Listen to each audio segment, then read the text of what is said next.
Le 18 septembre 2021 à San Pedro, on assiste au lancement officiel des travaux de réfection et renforcement de la côtière, pour faciliter les échanges économiques et commerciaux entre les deux poumons de l'économie ivoirienne.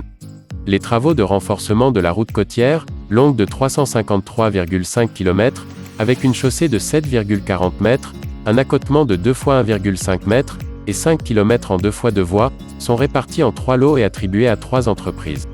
Sogea Satom s'occupe du tronçon Songon, Dabou, Grand Lahou qui fait 93 km. L'entreprise Razel se charge de l'axe Grand Lahou Fresco qui fait 80 km.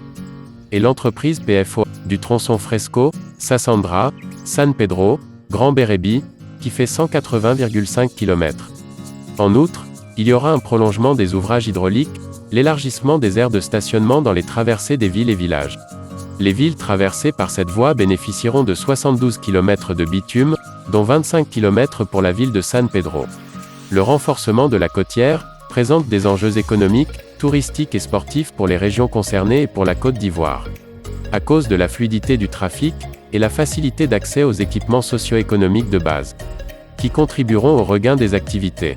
Suite aux travaux de bitumage de cette route qui avaient été réalisés entre 1987 et 1992, la côtière avait fait la fierté du pays.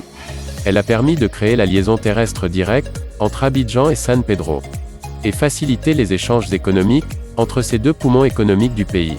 San Pedro est le premier port exportateur de cacao, et incontournable pour l'exportation de plusieurs matières premières, notamment l'EVA, le coton, le minerai.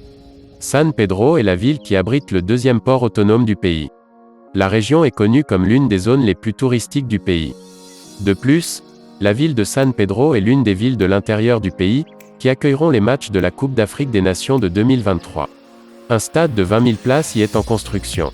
Pour le chef du gouvernement, le renforcement de la côtière présente non seulement de gros enjeux et opportunités économiques, touristiques et sportifs pour la Côte d'Ivoire, mais il sert également d'outil d'intégration sous-régionale, en ce sens que c'est un maillon du réseau routier communautaire.